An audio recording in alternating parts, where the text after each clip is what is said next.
बहुत ही सही सवाल पूछा है और ये सवाल मेरे ख्याल से काफ़ी लोगों के जहन में हमेशा उठता है।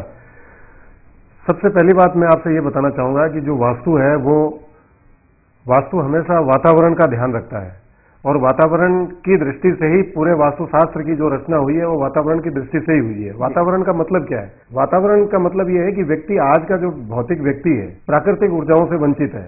आप ये देख लीजिए, अगर आपको हवा लेनी, खुली हवा किसी को नहीं मिल रही है, अगर हवा लेनी है तो पंखा चलाएंगे, आप कूलर चलाएंगे या एयर कंडीशनर यूज करेंगे।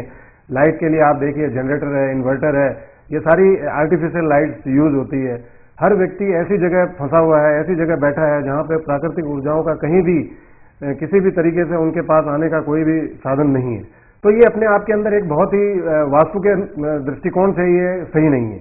तो आप देखिए कि कोई भी प्राकृतिक ऊर्जाओं से ये वंचित रहते हैं।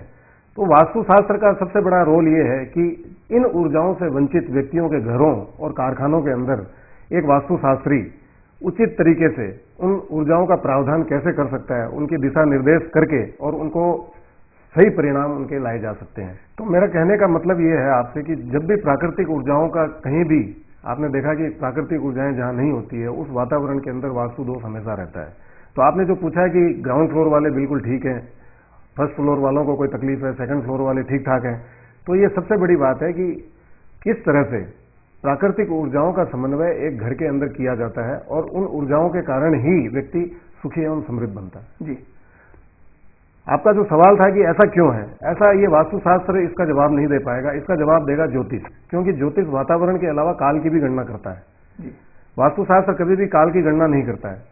व्यक्ति के ग्रह कैसे हैं, उसकी दशाएं कैसी चल रही है, उसकी प्लेनेटरी पोजीशन कैसी है, ये सारा का सारा जो ख्याल, ये सारी की सारी जो दृष्टि है, ये वास्तुशास्त्र के बजाय ये ज्योतिष शास्त्र हमें देता है। जी, आप ये देखेंगे कि ज्योतिष शास्त्र के अंदर एक चीज का ध्यान नहीं रखा जाता है। ज्योतिष शास्त्र हमेशा वंशानुक्रम, वातावरण, कर्म और काल, इन चार चीजों से मिलकर ये ज्योतिष अपनी दृष्टि हम लोगों तक पहुंचाता है।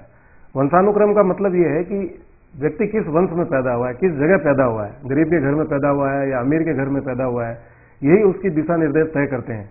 क्योंकि एक अमीर के घर में पैदा हुआ व्यक्ति बहुत जल्दी संसाधनों को जुटा लेता है। एक गरीब घर के अंदर व्यक्ति जो पैदा होता है उनको काफी मेहनत करनी पड़ती है।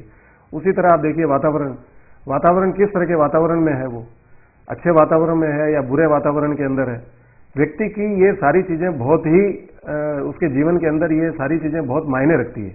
तीसरा उसका कर्म है कि उसका कर्म कैसा है। एक व्यक्ति होता है जो बिल्कुल जो कहता है वो करता है, एक व्यक्ति कहता कुछ है, करता कुछ है, होता कुछ है।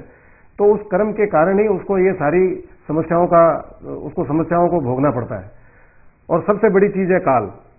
ज्योतिष शास्त्र के अंदर काल को बहुत महत्व दिया गया है। आप किस दशाओं से गुजर रहे हैं, किस स्थिति से गुजर रहे हैं, ये सारा ज्योतिष शास्त्र ही आपको बताता है।